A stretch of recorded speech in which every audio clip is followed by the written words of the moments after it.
बिहार विधानसभा चुनाव के दोनों फेज में रिकॉर्ड तोड़ वोटिंग होने के बाद अब सबकी निगाहें इस बात पर टिकी हुई हैं कि आखिर इस चुनाव में किसकी सरकार बनने जा रही है। कल यानी 14 नवंबर को काउंटिंग होगी और फिर चुनाव के नतीजे सामने आएंगे। लेकिन वोटों की काउंटिंग से पहले राजद ने खुली चेतावनी दी है। राजद एमएलसी सुनील कुमार सिंह ने एक प्रेस कॉन्फ्रेंस कर कहा कि अगर चुनाव में गड़बड़ी हुई तो इस बार बिहार की सड़कों पर वो होगा जो कभी नहीं हुआ है। साथ ही उन्होंने कई खुली चेतावनी दी है, जिसके बाद राजनीतिक गलियारों में हलचल तेज हो गई है। राजद एमएलसी सुनील कुमार सिंह ने कहा कि अगर मतगणना में गड़बड़ी हुई तो या तो उम्मीदवार बाहर आएगा या फिर अधिकारी ही बाहर आएगा, इसलिए अधिकारी ध्यान दें कि कोई भी गड़बड़ी ना हो, रिटर्निंग ऑफिसर गलत ना करें। उन्होंने आगे कहा कि अधिकारी हारने वाले उम्मीदवारों को जिताने की कोशिश कर रहे हैं। राजद एमएलसी ने खुली चेतावनी देते हुए यह भी कहा कि अगर मतगणना में गड़बड़ी हुई तो बिहार में ऐसी तस्वीर आएगी जो बिहार में कभी देखा नहीं गया होगा। उन्होंने एग्जिट पोल पर निशाना साधते हुए कहा कि 11 नवंबर को मतदान के बाद से ही एग्जिट पोल आना शुरू हुआ था।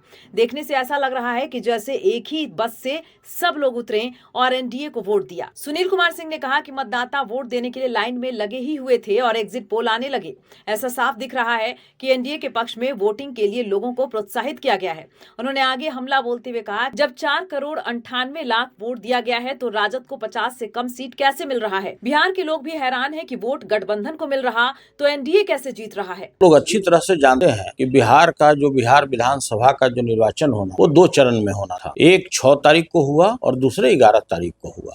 11 तारीख को सबसे आश्चर्य वाली बात है कि हजारों मतदान केंद्र ऐसे थे जहां पे वोटर लाइन में लगे हुए थे 7 बजे तक, और 6:15 बजे 6:30 बजे शाम को कई मीडिया वाले का, इलेक्ट्रॉनिक मीडिया वाले का, अनेक चैनल वाले का, अनेक पोर्टल वाले का एग्जिट पोल आने लगा। सभी लोग लगता है कि कितना बड़ा बीड़ा उठाए हुए थे और उन्होंने लगातार लग रहा था कि मानो एक ही किसी बस से सारे लोग गए हों पूरे जगह सर्वे करने के लिए एग्जिट पोल का, और एक साथ सभी लोग मिलता जुलता एग्जिट पोल में एनडीए को जिताना शुरू कर दिए। तो देखिए, यह बात तो समझ में आता है अच्छी तरह से कि मीडिया हाउस वाले का भी अपना एक कंपल्सन होता है, उनको अपना चैनल चलाना होता है, तो यह बात समझा जा सकता है। लेकिन इस तरह का सर्वे दिखाना, एग्जिट पोल दिखाना और सारे मतदाता लाइन में लगे हुए हैं, उनको किसी न किसी इस बड़े षड्यंत्र में फंसा करके, जिसका था कि इस पार्टी को देना है, उसके दिमाग को, उसके माइंड को डाइवर्ट करने के लिए इस तरह का एग्जिट पोल किया गया। पहला तो ये सबसे बड़ी आपत्ति है। लेकिन चुनाव आयोग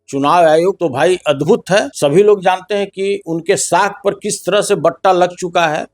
एसआईआर का मुद्दा हो या किसी भी प्रकार का मुद्दा हो, चुनाव आयोग तो कुछ सुनने के लिए तैयार नहीं है। अगर माननीय सर्वोच्च न्यायालय का हस्तक्षेप नहीं होता, उनका ऑर्डर नहीं होता, तो एसआईआर के आड़ में न जाने ये कितने कुकर्म किए होते।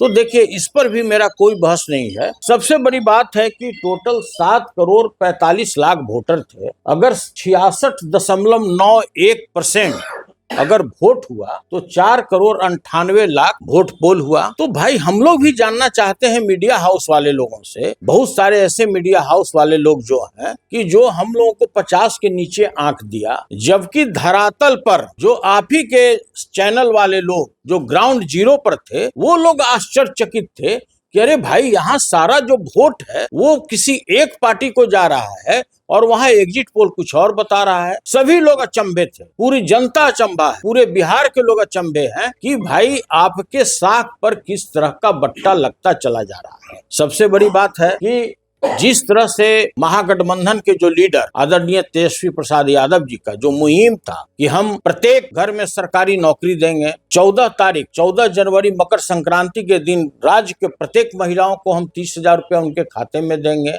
किसानों के बारे में, टोटल युवाओं के बारे में हम पलायन रोकेंगे, हम किस तरह से रोजगार देंगे, जो उनका विजन था, यह साफ हर एक पंचायत में दिख रहा था, हर एक पोलिंग बूथ पे दिख रहा था कि किस तरह से युवा लोग उत्साहित होकर के टोटल वोट दिए चले जा रहे हैं। फिर भी यह संविधान के साथ खिलवाड़ है। यह जिस तरह से उन लोगों ने इस तरह एग्जिट पोल कराया, ये बहुत बड़ी साजिश है और हम सभी लोगों को सचेत करना चाहते हैं कि जिस तरह से प्रत्येक काउंटिंग के दिन षड्यंत्र रचा जा रहा है कि कुछ न कुछ गड़बड़ी करेंगे ईवीएम में, तो हम सभी लोगों को सचेत कर देना चाहते हैं। आप पदाधिकारी हैं या जिसके कहने पर आप कार्य कर रहे हैं, तो आपको सचेत हो जाना चाहिए कि बिहार की जनता जागरूक हो चुकी है। आप इसको नेपाल नहीं बनाइए, आप इसको बांग्लादेश नहीं बनाइए, आप इसको श्रीलंका नहीं बनाइए।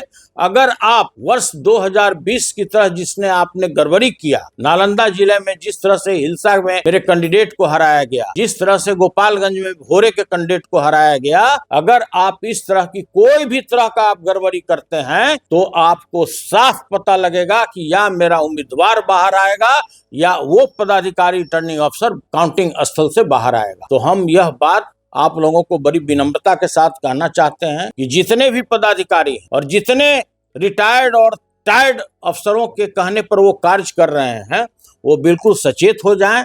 और हम हाथ जोड़कर यही विनती करना चाहते हैं कि पूरे बिहार की जनता जागरूक हो चुकी है, आपके कुकृत्यों को पहचान चुकी है।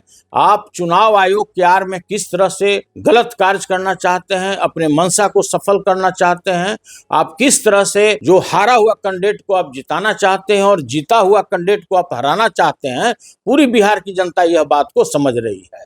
और जिस तरह से हम लोगों के पक्ष में जो वोट पोल हुआ है, जो चाहे पलायन की बात हो, रोजगार की बात हो, किसानों की बात हो, और हमारे लीडर ने जिस तरह का राज्य में पूरा मुहिम चलाया है, वो अद्भुत है और साफ सभी पोलिंग बूथ पर देखने को मिला है।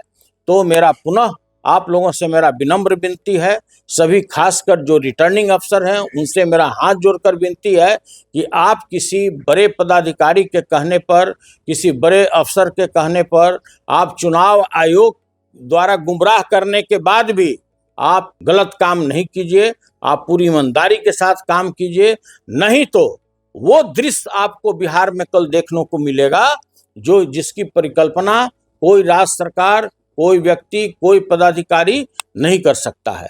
और हम इसी चीज को सचेत करने के लिए आज आप लोगों को बुलाए हैं कि सभी जगह से जिस तरह से खबर आ रहा है कि भाई ये एनडीए को किसी तरह से जिताना है और जो हमारा महागठबंधन है जहां पर 1000 वोट से कम का रेशियो हो उसको जबरदस्ती हराना है, तो ऐसा कुकृत कोई भी पदाधिकारी, चाहे आप किसी भी प्रकार से पोस्टिंग पाए हों, हम लोग को भी समझ में आता है, पूरे राज्य के जनता को समझ में आता है कि आपकी पोस्टिंग किस कारण से, जो सबसे असफल पदाधिकारी हैं उनको क्यों किया गया है।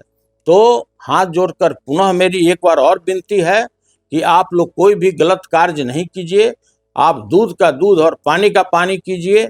जहां भी हमारा 1000 वोट के अंतर से हार जीत है वो काम मत कीजिए जो वर्ष 2020 में आप लोगों ने किया है, जो हिलसा में देखने को मिला, भोरे में देखने को मिला, परिहार में देखने को मिला। नहीं तो रोड पर आपको वो दृश्य दिखेगा कि जिसकी परिकल्पना नहीं की जा सकती है। आप नहीं संभाल सकते हैं। जिस तरह नेपाल में हुआ, जिस तरह से बांग्लादेश में हुआ, जिस तरह से श्रीलंका में हुआ, वो दृश्य कल आपको पूरे बिहार में देखने को मिलेगा अगर आप बेईमानी करते हैं तो।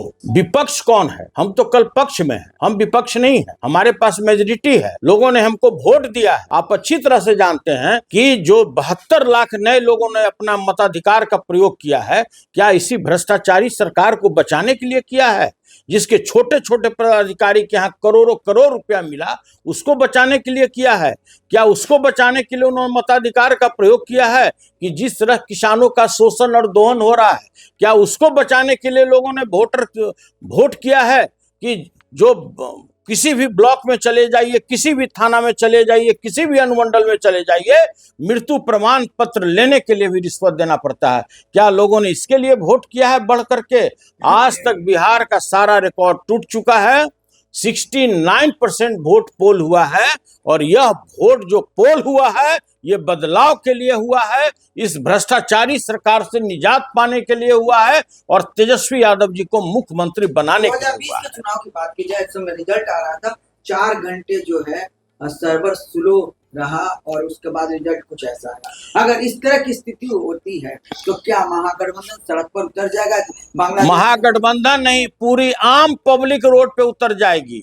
जो कुकृत आपने वर्ष 2020 में किया कि 4-4 घंटा आपने काउंटिंग रोकवा दिया, 4-4 घंटा किसी को बारे में किसी को कुछ पता नहीं था, वो काम अगर इस बार होगा तो या तो मेरा उम्मीदवार बाहर आएगा या वो जो रिटर्निंग अफसर होगा वो बाहर आएगा।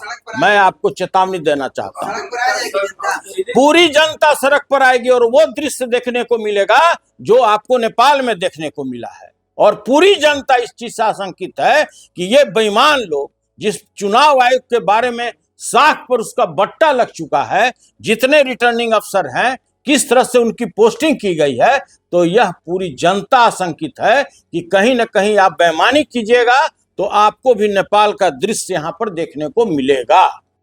हम सभी पदाधिकारी को बेईमान नहीं घोषित करना चाहते हैं। बहुत सारे ऐसे भी पदाधिकारी हैं जो आज भी अपना ईमान बचा करके रखे हुए हैं। मैं सभी पदाधिकारियों से यही आग्रह करता हूं कि आपके भी परिवार हैं, सभी लोग जानते हैं कि आपकी पृष्ठभूमि क्या है, आपके परिवार के लोग कहाँ रहते हैं, तो वैसी बेईमानी आप मत कीजिए।